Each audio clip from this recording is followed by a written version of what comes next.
I want to say this to you. I think it's possible for us, I think it's possible even to be a Christian. I think it's possible to go to a Bible-believing church and never really get alone with the Lord Jesus Christ. And never in our Christian lives to have a memory where we believe that Jesus said something just to me. Jesus showed me something. And that's what happens here. And we've already talked about the fact that she's the lowest of the low. And think about this. Think about how stupendous this is. For however long this interview took place. And this is like the Sermon on the Mount. This is like Peter's sermon at Pentecost. It was a lot longer than what we read here. You can bet that Peter's sermon on the day of Pentecost was a lot longer than how long it takes to read it in Acts 2. You can bet that the Sermon on the Mount was a lot longer than it takes to read it in Acts 5 through 7. And John tells us this at the end of his gospel. He says, hey, look, we're not telling you everything. We don't have time to tell you everything.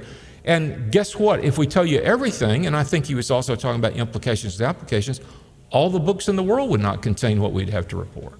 So what we're getting here is a fragment. He took a lot of time with her, and he took a lot of time alone. Now think about that. This lowly woman that nobody wanted to go to the well with in her society had the full attention and focus of incarnate deity, omniscience in human form.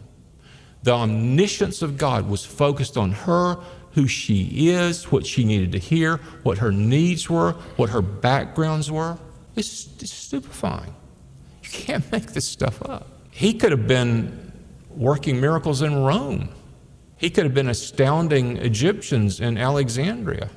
Instead, he's at a well where nobody was while he was waiting on one woman in an obscure spot of the Roman Empire.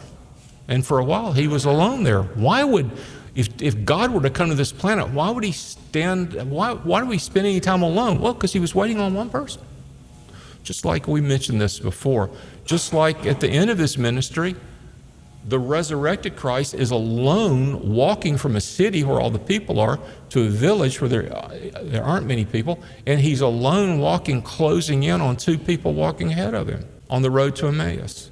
I mean, we learn so much about the love of God and how much God cares for disreputable and rejected and downtrodden people that nobody wants to spend time with.